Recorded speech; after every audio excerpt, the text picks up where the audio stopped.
أعوذ بالله من الشيطان الرجيم بسم الله الرحمن الرحيم الحمد لله رب العالمين وبه نستعين على أمور الدنيا والدين اللهم صل على سيدنا محمد الفاتح لما والخاتم لما سبق ناصر الحق بالحق والهادي إلى صراطك المستقيم وعلى آله وصحبه حق قدره ومقداره العظيم سبحانك لا علم لنا إلا ما علمتنا إنك أنت العليم الحكيم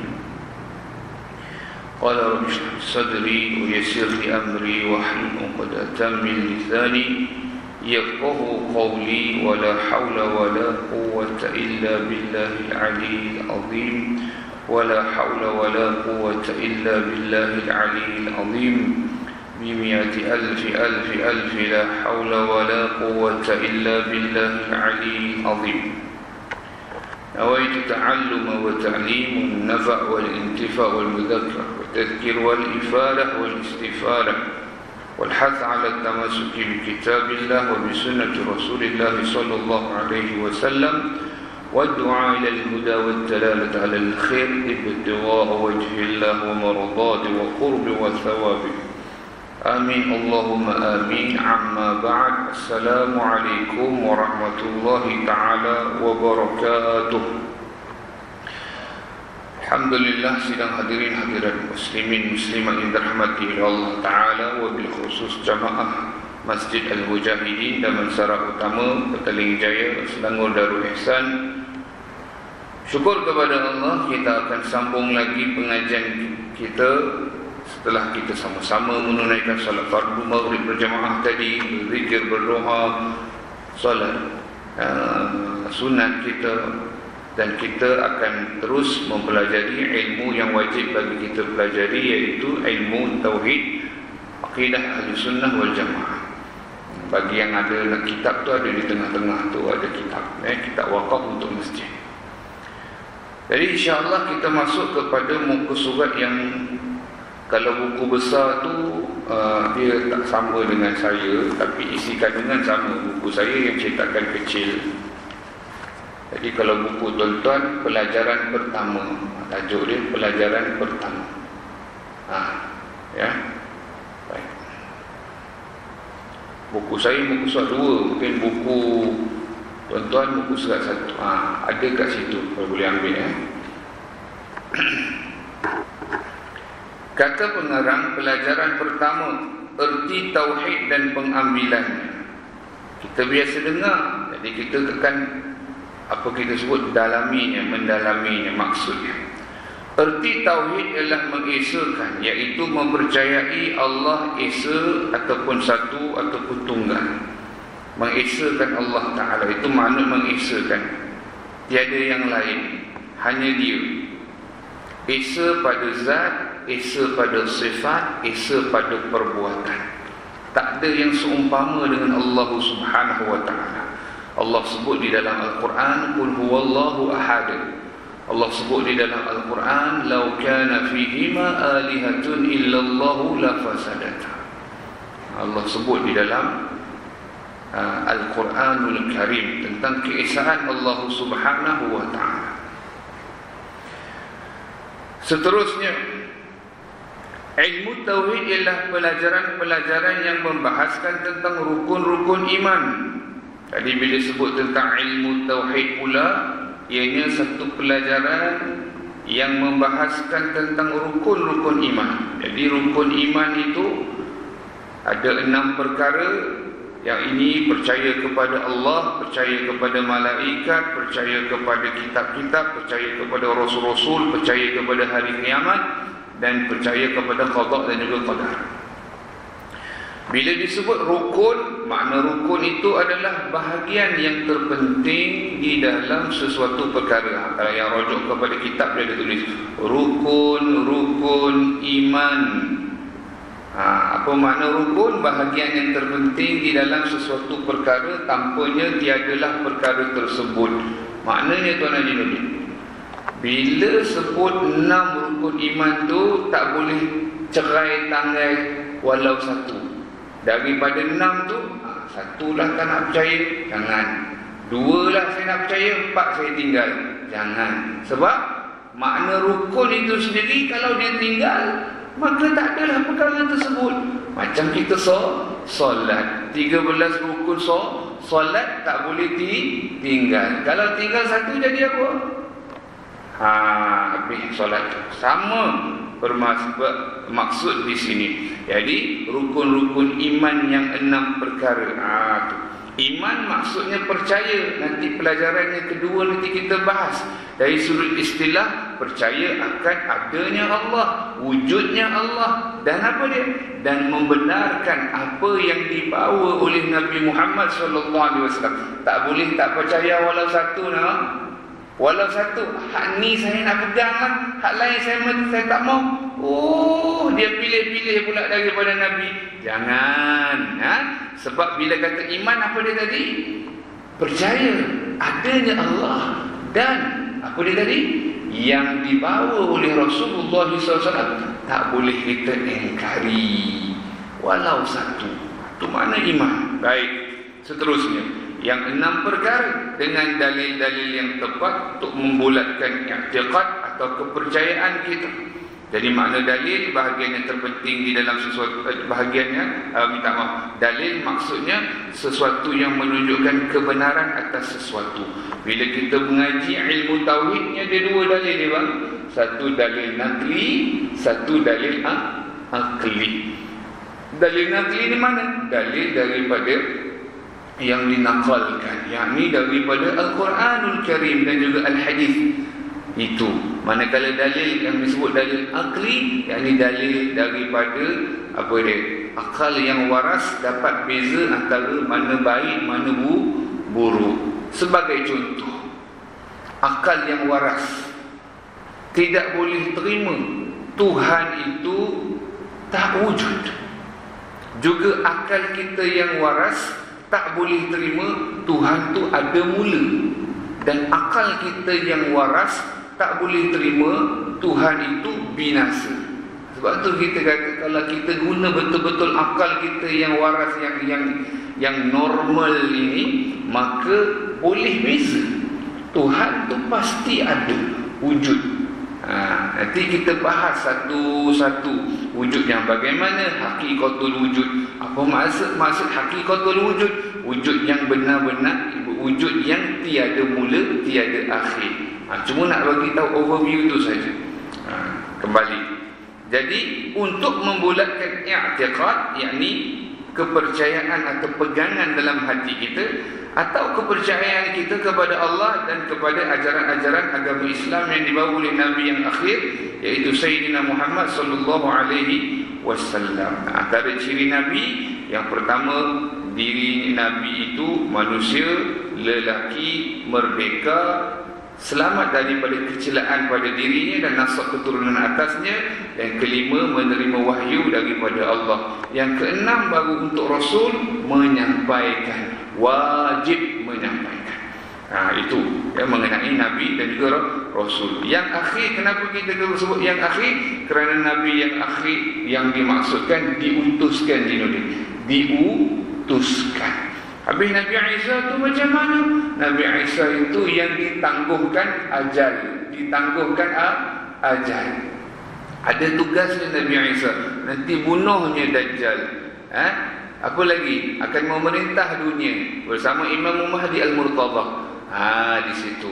Jadi Nabi Isa itu bukan Nabi yang akhir, tetapi ditangguhkan ajal. Bila dimaksudkan Nabi yang akhir di sini, maknanya Nabi yang terakhir diutuskan. Selesai. Baik, iaitu Sayyidina Muhammad SAW. Boleh kita memanggil baginda Nabi dengan panggilan tersebut demi memuliakan Rasul sallallahu alaihi wasallam, tiada masalah. Ulama memberikan 4 ciri yang boleh kita panggil Sayyid pada seseorang. Maksud Sayyid di situ ketua, bukan maksud Sayyid atau Syarifah bermaksud daripada keturunan Nabi itu, tidak, tetapi ketua ataupun pemimpin ataupun penghulu kita atau tuanku kita. Boleh tak kita panggil untuk Nabi? Boleh-boleh saja, kerana tadi kita sebutkan ada 4 ciri yang salah satu daripada 4 ciri ini ada pada seseorang, boleh kita panggil dia dengan gelaran tersebut. Nombor 1, ketua kepada sesuatu kaum. Panggil ketua tak kalau dia ketua? Kalau kat sini kan, kalau di taman biasa pengurusi taman, di masjid ada nazir, di surau ada pengerusi. Kan kita panggil dengan gelarannya, kan? Betul ataupun tidak? Kita panggil dengan gelaran. Kalau ketua, ya ketua. Kalau di kampung dulu kita panggil ketua kampung, wak lurah ke apa ke. Nah, tidak ada masalah di situ. Jadi kalau ketua sesuatu kaum dipanggil ketua. Yang kedua, ketua turus ketenteraan. Bila dia ketua pada satu turus ketenteraan, dipanggil dengan gelaran ketua, gelaran pangkatnya. Dan yang ketiga, orang yang menjadi tumpuan masyarakat, sekiranya ada apa perlu bantuan ataupun nasihat, keperluan, hajat ataupun minta bantuan dan sebagainya, walaupun dia tidak dilantik menjadi ketua, tetapi masyarakat mengangkatnya sebagai pemimpin. Maksud pemimpin itu di hati mereka, boleh mereka rojok dan sebagainya. Itu juga boleh dipanggil dengan Sayyid. Dan yang keempat, seseorang yang memiliki kesabaran yang tinggi, bersifat dengan sifat halim, ya, memiliki yang tidak mudah terpancing dengan amarah, maka orang ini layak dipanggil sebagai ketua kita, penghulu kita, ya, panutan kita. Jadi walau salah satu daripada 4 ciri itu ada pada seorang layak dipanggil, ini kan pula Rasul sallallahu alaihi wasallam ada keempat-empat ciri ni, bang. Ada pada Nabi SAW. Bagindalah ketua satu kaum, benar sekali. Baginda ketua terus ketenteraan, bagindalah yang ke depan sekali, paling berani sekali. Bagindalah yang menjadi tumpuan, dan bagindalah juga memiliki kesabaran yang tak ada tolak bandingnya. Selesai. Mabadi'ul ilm atau pendahuluan yang mengenalkan ilmu tauhid ini 10 perkara. Bila kita belajar sesuatu ilmu, dia punya yang disebut sebagai pendahuluan tentang ilmu itu. Ada 10 perkara yang ulama huraikan, yang mana 10 perkara ni menerangkan secara global ataupun secara general ilmu ini tentang apa. Maknanya bila dibahaskan, contoh nama ilmu ni apa, tengok pengarang kita tulis namanya, yakni nama ilmu ni ilmu tauhid. Pasal apa dinama ilmu tauhid? Kerana ilmu ni membahaskan tentang keesaan Allah. Nampak dari situ? Bukankah ilmu yang kita pelajari ini membahaskan tentang keesaan Allah, tunggalnya Allah, tiada berbilangnya Allah, pada zat, pada sifat, pada perbuatannya Allah Ta'ala. Tu antara sebab dinamakan tauhid. Kita biasa dengar, tapi nak hurai itu perlu kepada penerangan. Justru itu kelebihan kita menuntut ilmu. Kita faham makna satu-satu itu. Cuba tengok dia tulis ilmu usuluddin. Semua tu hak sama, tetapi dia ada makna dia. Usuluddin, asas kepada agama, akar kepada agama, perdu kepada agama, pokok kepada agama. Kerana apa? Hak ni, ilmu yang perbahasan ini, kerana dia ni adalah bahagian yang terpenting di dalam agama. Kalau kita tengok hadis Jibril, hadis yang kedua di dalam kitab Arba'un An-Nawawi, hadis Imam 40 Imam An-Nawawi itu, hadis yang pertama tentang niat, bang. Hadis yang kedua tentang iman, Islam, ihsan, dan juga alamatus sa'ah. Jadi ulama mengatakan daripada hadis ini yang digelar hadis Jibril. Biasa kita dengar kan, kalau Quran dia ada Ummul Quran, betul tak? Al-Fatihah. Kalau Ummul Hadis ataupun Ummul Sunnah, ibu sunnah ataupun ibu hadis, ulama kata tu hadis yang nombor 2 tu dalam kitab Imam An-Nawawi tu, bahas tentang iman, Islam, ihsan. Sebab tu dikatakan arkanuddin salas. Rukun agama tu ada 3. Hadis jadi yang penting, asas kepada agama. Ilmu kalam antara lain juga digelar ilmu ni kerana kata para ulama, apabila perbahasan mengenai sifat kalam Allah adalah antara perbahasan yang agak berat ya, dan juga ilmu ini sendiri banyak diperkatakan, ilmu yang paling banyak dibahas, disebut-sebut, diperkatakan, dibincangkan. Sebab tu dinamakan dengan ilmu kalam. Tapi semua makna sebenarnya. Walhasil dia sama. Cuma perbahasan ulama secara terperinci itu diberikan definisi yang berbeza, namun maksudnya sama. Okey. Maudu'nya, yakni perbahasan. Jadi ilmu ni perbahasan dia apa? Okey, kita tengok kata pengarang kita Al-Habib Abdullah bin Ahmad Jufri, membahaskan tentang ketuhanan Allah yang Maha Esa. Ini topik perbahasan. Bahas tentang ketuhanan Allah yang Maha Esanya Allah itu dari segi apa? Sifat-sifat wajib Allah, sifat-sifat mustahil bagi Allah, yang harus bagi Allah Ta'ala pada haknya Allah Ta'ala. Juga tentang Rasul-Rasulnya alaihi mussalatu wassalam, dan rukun-rukun iman yang lainnya. Jadi kita kena ingat daripada hak tadi kita sebut 6 perkara yang mana diambil daripada hadis riwayat Muslim. Kalau kita buka muka surat sebelah tu, dia ada hadis yang disebutkan al-imanu an tu'mina billahi wa malaikatihi wa kutubihi wa rusulihi wal yaumil akhir. Kemudian wa tu'mina biqadri khairihi wa syarrihi, rawahul Muslim. Daripada Sayyidina Umar Al-Khattab radhiyallahu anhu, Nabi SAW berkata, iman itu kepercayaanmu kepada Allah, kepercayaanmu pada malaikat-malaikat, kepercayaanmu kepada kitab-kitab, kepercayaanmu kepada rasul-rasul, kepercayaanmu pada hari kemudian, dan kepercayaanmu kepada qada dan juga qadar. Itu Allahumma salli ala Sayyidina Muhammad. Itu dia punya topik perbahasan. Yang seterusnya, kata pengarang kita, apa permasalahan yang ada di dalam ilmu ini yang perlu kita ketahui, iaitu kata beliau, ialah perbincangan akal dan nakal. Baik. Kenapa kata ada perbincangan akal dan nakal? Kenapa tak nakal dulu? Nah, kita tengok bila bab tauhid ini, bila kita berinteraksi dengan non-muslim, orang yang belum non-believers, non-muslim, non-believers, mereka yang belum lagi Islam, belum lagi beriman, mereka kalau kita bagi hujah Al-Quran, bang, tak pegang. Ni Allah berkata, Nabi berkata, mereka tak pegang. Tapi cuba kita tengok, kalau kita berhujah ni bukan bermakna kita nak bergaduh, tidak. Kita berhujah kerana akal yang Allah beri ini satu anugerah, satu anugerah. Cuba bayangkan, sekiranya Tuhan itu ada permulaan. Bila ada yang, kalau ada permulaan, pasti ada yang memulakan. Kalau ada yang memulakan, pasti ada yang memulakan. Ada yang memulakan, ada pula yang memulakan. Faham tak di situ? Justru Tuhan tu tidak ada mula. Allah tu bersifat dengan qidam.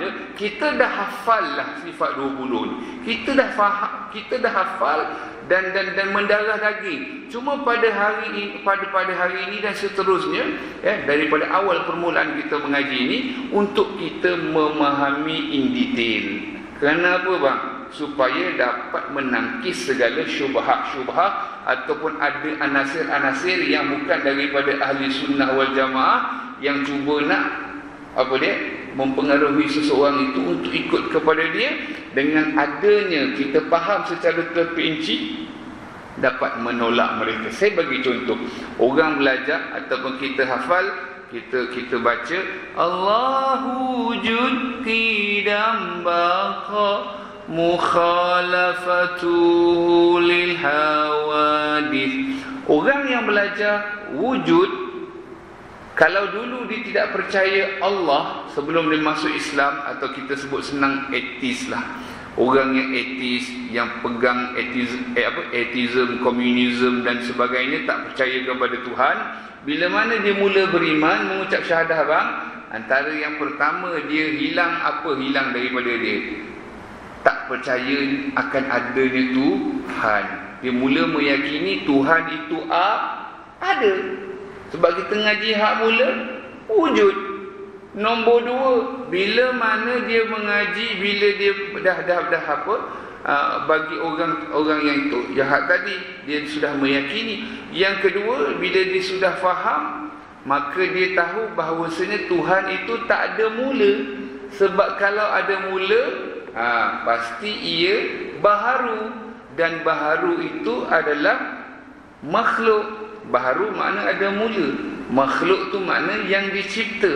Sedangkan Allah Ta'ala tu bersifat qidam. Dan Allah Ta'ala itu khaliq. Allah Ta'ala itu adalah pencipta. Di situ. Maka fahamlah kita bahawa hak selain yang apa yang mereka sembahkan itu, maksud sembah itu mereka sujud sembah, maka itu semua bukan Tuhan, kerana ada mula. Yang ada mula pasti baharu. Begitu juga dengan kita mengaji sifat baqa nanti, Allah itu kekal, ya, tidak binasa. Segala sesuatu pasti sirna, pasti binasa. Sembah apa yang binasa? Nampak tak? Kerana bila dibinasa, Allah sebut kullu man 'alaiha fan wa yabqa wajhu rabbika dzul jalali wal ikram. Allah Ta'ala sebut di dalam Al-Quran, tiap-tiap sesuatu pasti akan binasa. Hanya yang kekal adalah zat Allah Ta'ala yang mempunyai kebesaran dan mempunyai kemuliaan. Tak ada dah. Sebab itu tujuan kita faham ni, belajar untuk kita memahami perkara tersebut. Kemudian pengambilan ini penting. Sebab berapa ramai orang yang menuduh, yang menuduh tu tak ada asas. Menuduh pengajian ilmu tauhid sifat 20 ni adalah daripada rekaan ulama. Sedangkan kita tengok bagi yang ada kitab, pengambilannya ialah Al-Quran dan Al-Hadis sebagai petunjuk daripada Allah serta akal fikiran manusia yang waras. Kalau dia waras, bukan kabare waras tu, dia boleh fikir. Tak mungkin dia menuduh ilmu ni dengan tuduhan-tuduhan yang sungguh keji. Kenapa kita sebut keji dia direct? Sebab ilmu ni asal daripada Al-Quran, daripada hadis. Cuma kita mendalaminya, mendetailkan supaya tadi kita sebut, supaya bila datang syubhah, bila datang aliran-aliran yang bercanggah daripada ahli sunnah wal jamaah, kita ada benteng. Bila ada penyakit, kita ambil ubat, kita ambil vaksin, apa hala semua nak. Tetapi bila ada benda nak mengganggu gugat akidah, kita tak ada firewall langsung, tak ada vaksin langsung, tak ada pencegah langsung, tak ada apa, tak ada langsung. Pasal apa? Buat tak tahu. Salah di situ. Di situ. Jadi pengambilannya daripada Al-Quran. Akan kita tengok satu demi satu daripada wujud sampai kaunuhu mutakalliman, ada dalil di dalam Al-Quran. Sifat fatanah, amanah, siddiq, tabligh, ada dalam Al-Quran dalil. Nanti kita tengok. Walau kita itu nipih saja dari sudut helaian dia, tetapi ilmu yang ada di dalamnya tak ada tolok bandingnya. Tuan-tuan cuba tengok sat-sat bilik siapa yang ada kitab. Saya lalani 2022, saya takkan paksa tuan-tuan nak ambil kitab. Biarlah kitab tu duduk kat situ. Tapi yang rugi tuan-tuan tu diri sendiri. 2022 ni saya malas dah. Kalau nak ambil, boleh tengok. Kalau tak, pasal orang yang wakaf tu pasti dia nak dapat pahala daripada yang dia photostat kitab. Baik. Tujuannya, tujuan kita belajar ilmu tauhid ini untuk mengetahui hukum-hukum akal dan nakal-nakal yang berhubung dan nakal tu padam, dan nakal yang berhubung dengan kepercayaan Islam. Kena tahu. Bila kita faham apa itu hukum akal, apa itu hukum adat, apa itu hukum syarak, mustahil pada akal, mustahil pada adat, ataupun wajib pada akal, wajib pada syarak, wajib. Benda-benda tu kita akan telusuri bersama. Yang keenam, kesan bila kita mengaji ilmu tauhid. Ini apa kesannya? Kesan dia dapat mengenal Allah Ta'ala dengan dalil-dalil yang qat'i. Qat'i ini makna putus, makna dia kejam, Makna dia tidak berkocak lagi, tidak berganjak lagi dia daripada kedudukan. Contoh, kita semua percaya Allah itu Esa. Betul atau tidak? Tak ada ragu sama sekali. Kita percaya Allah tidak ada mula. Tak ada ragu sama sekali. Dalil Allah Ta'ala tak ada mula. Huwa awwalu wal akhiru wal zahiru wal batin wa huwa bikulli syai'in alim. Oh, ada dalil dalam Quran. Masya Allah, tabarakallah. Tak ragu lagi dah. Kan, kita kan orang beriman, percaya kepada kitab. Betul tadi? Maka apa? Macam ni, qat'i, putus, jazm, memang tak berganjak lagi. Allah itu wujud, Allah itu Esa, Allah itu tak ada mula, Allah Ta'ala itu tiada pengakhiran, Allah Maha berkuasa, Allah Maha berkehendak, Allah Subhanahu wa ta'ala Maha ilmu. Kejap, maksud kejap tu ditetap dalam hati, tak berganjak lagi. Kenapa? Sudah kita mengenal Allah dengan dalil-dalil yang qat'i dalam Al-Quran, juga daripada akal yang waras. Macam saya sebut tadi, dalil akal, kiranya Tuhan itu ada mula, pasti ada yang memulakan. Kalau ada yang memulakan, pastilah perlu kepada yang memulakan sebelum tak akan habis. Akal kita yang waras tak boleh terima perkara tersebut. Justru mustahil Tuhan itu ada mula. Itu menurut akal. Menurut Al-Quran, seumpama yang saya sebutkan tadi dalam surah Al-Hadid, ayat berbunyi huwa awwalu wal akhiru wal zahiru wal batin wa huwa bikulli syai'in alim. Tadi kita dah sebut. Selesai.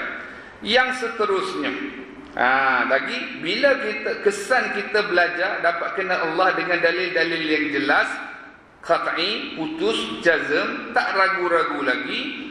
Apa kesan dia? Selamat di dunia, selamat di akhirat. Kita duk baca doa, Rabbana atina fid dunya hasanah wa fil akhirati hasanah wa qina azabannar. Tiba akidah dia tak betul. Agak-agak selamat tak? Kalau dia baca doa tu sejuta kali pun. Boleh faham tak maksud dia? Hakikatnya Allah yang selamatkan kita. Itu kita pegangan, kita tak berganjak tu. Maksud nak kata secara adat kebiasaan kita tengok, jam ni betul kan? 5 minit ni. Jadi secara kebiasaannya, kalau kita tak mengaji, kita tak tahu bagaimana. Saya bagi satu contoh. Kalau orang tak mengaji, tak tahu Tuhan itu tidak sama dengan makhluk Allah. Dalam sifat Allah Ta'ala yang keempat, apa yang wajib? Mukhalafatuhu lil hawadith. Betul tak? Bila Dajjal turun damansara utama, agak-agak turun tak? Depan masjid ke, dekat depan rumah mentua saya ke, depan rumah haji ke, belah sana ke, mesti dia datang ke tak datang? Kalau wujud lagi lah tempat sini. Boleh faham tak? Kalau wujud lagi tak hancur lah. Masalah dia kata, agak-agak Dajjal turun ke tak turun? Mesti turun. Betul tak? Mestilah. Sebab dia tak pergi dua tempat je, Mekah dengan Madinah. Jadi bila kita mengaji sifat 20, kita tahu bila dia mengaku Tuhan, kita tahu dia bukan Tuhan. Sebab apa? Sebab apa kita tahu dia bukan Tuhan? Biasa dengan pengajian saya, kalau saya tanya, jawapan tu saya dah bagi sebelum. Soalan, macam mana kita nak tahu dia bukan Tuhan? Soalan saya bagi biasa, jawapan saya dah bagi sebelum. Apa jawapan dia? Kalau perasan apa saya cakap, apa keyword dia? Biasa kadang majlis surau, kadang bila kita tanya kan, majlis surau mana kita pergi, jawapan dia, mata buta sebelah Ustaz, rambut dia merebah, tinggi. Itu memang ciri-ciri dia. 80 hasta, bidang dada dia 5 hasta, tangan dia panjang sebelah. Itu memang ada ciri dia. Tapi keyword dia apa kita nak tanya? Apa keyword dia? Keyword dia ada dalam sifat 20 yang kita belajar. Apa keyword dia? mukhalafatuhu lil hawadith.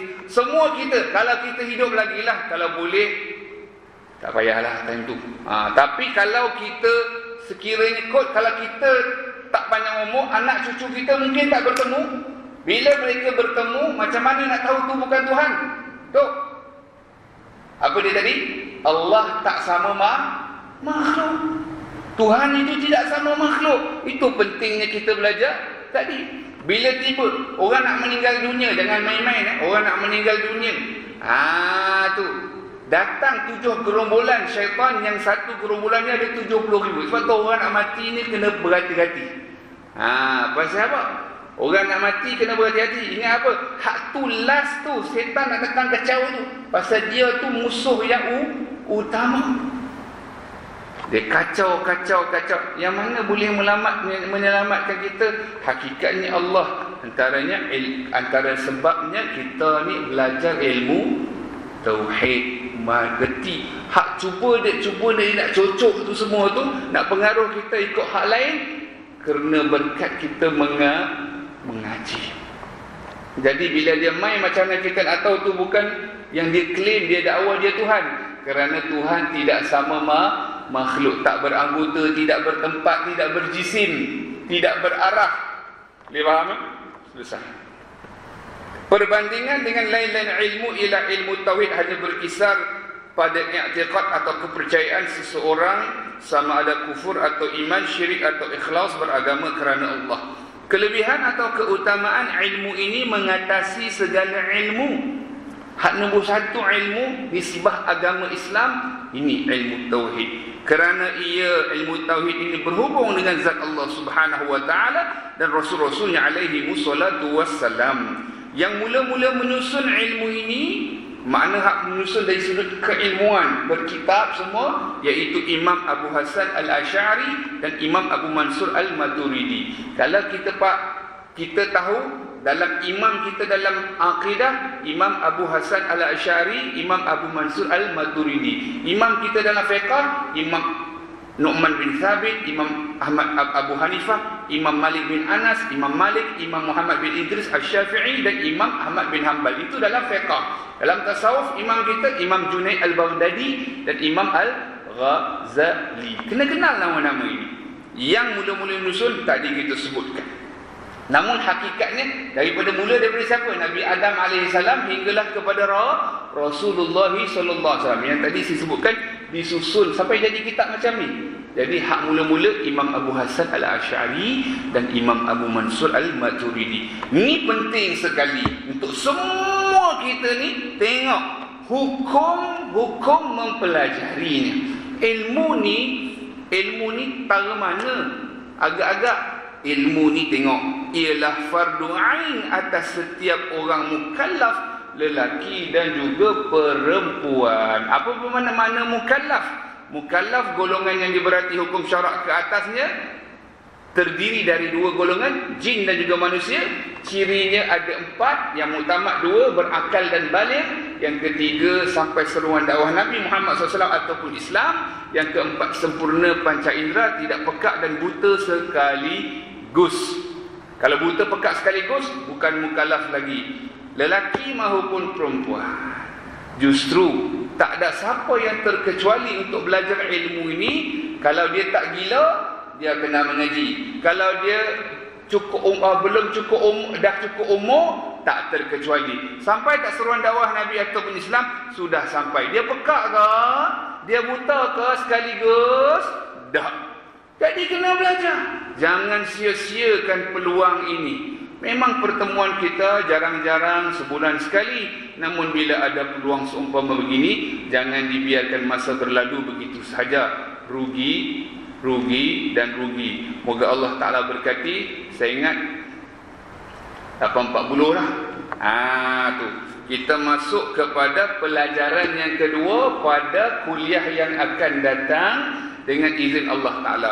Moga kitab yang ada nanti tak dia duduk senyap-senyap dekat atas kerusi tu. Pas ni kalau ada siapa, kalau tadi saya pun tak perasan, saya cari. Kalau boleh saya sendiri yang bagi seorang satu. Saya cari kat tadi sebab tadi ada kat sini. Saya tak kisah, tak ada nisbah apa malu segan. Saya sendiri boleh bagi. Tapi tuan-tuan, bila kalau ada kitab tu, ambillah tuan. Baca kita sama-sama. Boleh tak? Mohon maaf salah silap. Panjang umur bertemu lagi dengan izin Allah. Wabillahi taufiq wal hidayah.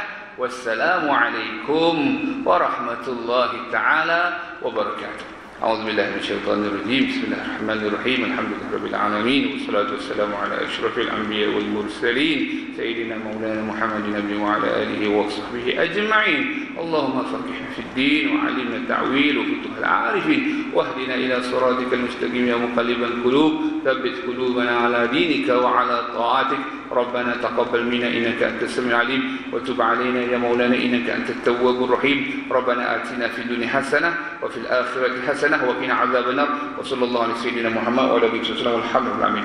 Tuan-tuan, kes sudah meningkat. Semua orang risau, betul tak? Kita manusia biasa, betul tak? Kita manusia biasa. Saya sarankan begini, ada wakil lah dekat dalam masyarakat utama ni, kalau boleh semualah beramal 450 kali baca hasbunallah wa ni'mal wakil, ni'mal maula wa ni'mal nasir. Kita sama-sama pakat tolong, minta tolong pada Allah. Kita buat kerja kita, jaga segala macam SOP dan sebagainya. Hubungan kita dengan Allah, vaksin ketuhanan jangan tinggal. Boleh ya? Vaksin booster ketuhanan kita nak, tak buat, jangan tinggal. Hasbunallah wa ni'mal wakil, ni'mal maula wa ni'mal nasir. Bacalah daripada sekarang lepas isyak nanti 450 kali. Wallahu alam. Assalamualaikum.